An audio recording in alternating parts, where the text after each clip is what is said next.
Doctor ইউনূসের মতো এত সমর্থন কোন সরকার ইতিপূর্বে পায় নাই। এত সমর্থন পেয়েছে, অকুণ্ঠ ভালোবাসায় আমরা তাকে সিদ্ধ করেছিলাম, কিন্তু তিনি আমাদের ভালোবাসার মূল্যায়ন দিতে পারে নাই। আমরা তাকে নিরপেক্ষ মনে করেছিলাম, কিন্তু ধীরে ধীরে বোঝা যাচ্ছে তিনি আসলে নিরপেক্ষ নয়। তিনি একটি দলের দিকে ধাবিত হতে যাচ্ছেন।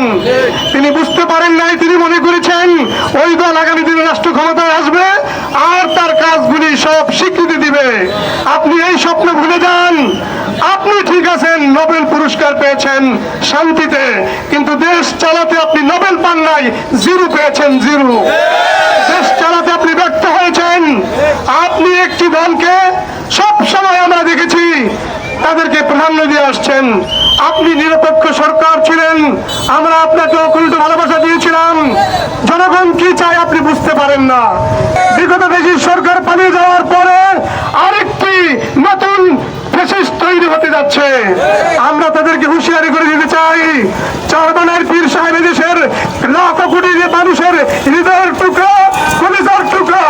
চরমনাইয়ের পীর সাহেব সম্পর্কে যে কটূক্তি বাজে উক্তি করেছে, এই উক্তির জন্য যদি এনি সহ যারা করেছে যদি তারা জবাব ক্ষমা না চায়, দেশের জনগণ কোনোদিন তাদেরকে ক্ষমা করবে না।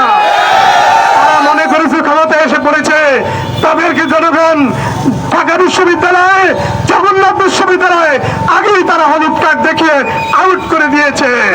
জাহাঙ্গীরনগর বিশ্ববিদ্যালয় থেকে ঢাকা বিশ্ববিদ্যালয়ে শিক্ষা অর্জন করুন।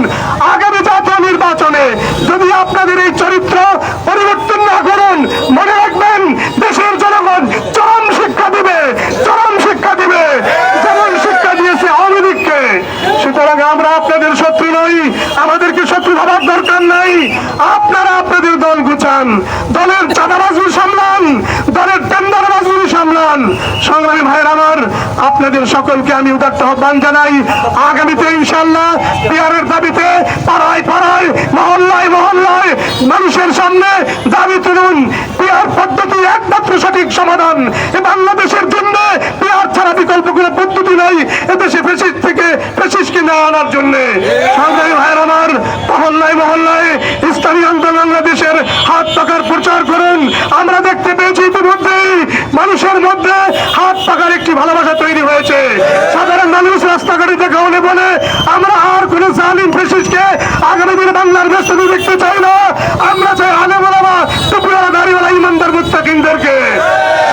আপনারা ইনশাআল্লাহ কাজ করুন, আল্লাহ পাকের সাহায্য অবশ্যই আসবে। নাসরুম মিনাল্লাহি ওয়া ফাতহুন কারীব।